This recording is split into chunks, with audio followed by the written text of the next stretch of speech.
by forever highly intellectual word vomittist, every aspect of life is an experiment that can be better understood if it is perceived in that way. By undercutting fundamentalism and intolerance, education would curtail violence and war. By empowering women, it would curb poverty and population explosion.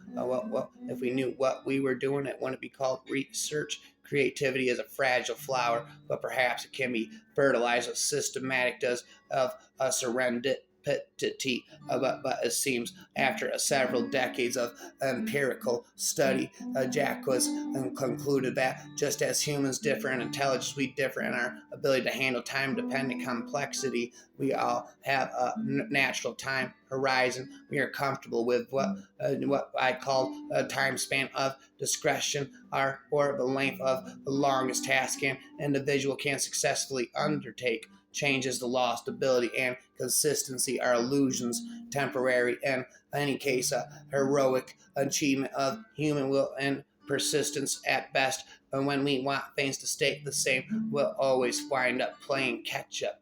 In science, the credit goes to the man who conceived the world, not to the man to whom that idea first occurs. It is difficult to discern where you end and the remainder of the world begins. Sometimes science fiction does become scientific discovery. Science itself is learning how to better exploit negative results. Our sun is less than halfway through its life. It formed 4.5 billion years ago, but it got 6 billion more years before the field runs out. Uncertainty is intrinsic to the process of finding out what you don't know, not a weakness devoid. What a mediocrity principle tells us is that our state is not the product of intent, that the universe lacks both malice and benevolence, but that everything does follow rules, and that grasping those rules should be the total of science. I consider the world we could live in if all of our local and global leaders, if all of our personal and professional friends and foes recognize the feasibility of their beliefs and acted accordingly. That sure sounds like progress to me, but of course I could be wrong. Science itself is learning how to better exploit negative results. Not wicked problems demand people who are creative, pragmatic, flexible, and collaborative. They never invest too much in their ideas because they know they will they'll have to alter them. They know there's no right place to start, so they simply start somewhere and see what happens. They accept the fact that they're more likely to understand a problem after it's solved than before. They don't expect to get a good solution. They keep working until they found something that's good enough. They're never convinced they know enough to solve the problem, so they're constantly testing their ideas on different stakeholders. Rapper forever. In biology, especially, we have labels for everything: molecules, and anatomical parts, physiological functions, organisms, ideas, hypothesis. Nominal fallacy is the error of believing that the label carries explanatory information, that the threat to good collective outcomes doesn't come only from free riders and predators, and as mainstream social sciences teach us, but also from well-organized norms of caconomics, which regulate exchanges for the worse. When we want things to stay the same, we'll always wind up playing catch up. Better to go with the flow. The joint realization that we live in a remarkable cosmic cocoon, and can create languages from rocket ships as an otherwise apparently dumb universe ought to be transformative until we find other self-aware intelligences. We are how the universe thinks. We might as well start enjoying one another's company. If everyone had the same education, and inequality of income would be reduced by less than 10%. We all start from radical ignorance in a world that is endlessly strange, vast, complex, intricate, and surprising deliverance from ignorance lies in good concepts, inference, fountains that geyser our insights that organize and increase the scope of our understanding. Microbes make up 80% of all biomass, says a microbiologist, and 1/5 of a teaspoon of seawater. There are 1 million bacteria and 10 million viruses, says Adam. If you don't like bacteria, you're on the wrong planet. This is the planet of bacteria.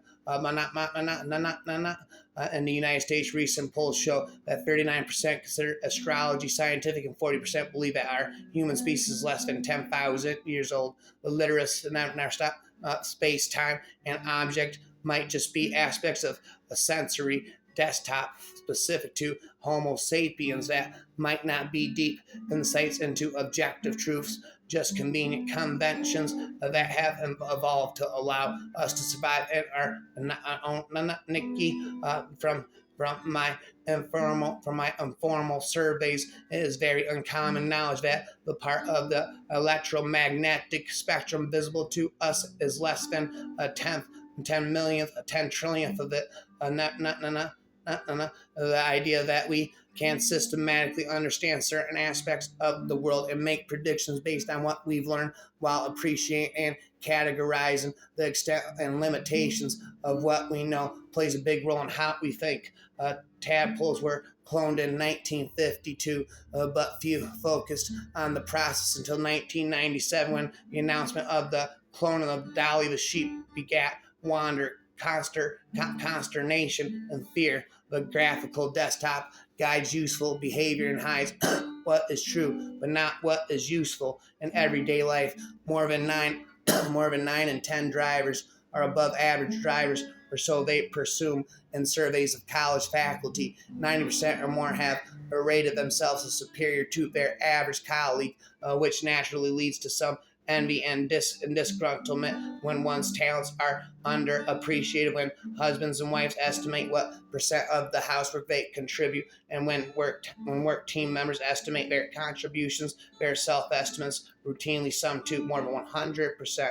Nothing is more wonderful about human beings than their ability to abstract, infer, calculate, and produce rules, algorithms, and tables that enable them to work marvels. The kids who could wait 15 minutes for a marshmallow had an SAT score that was on average 210 points higher than that of the kids who could wait only 30 seconds. Well, there I go.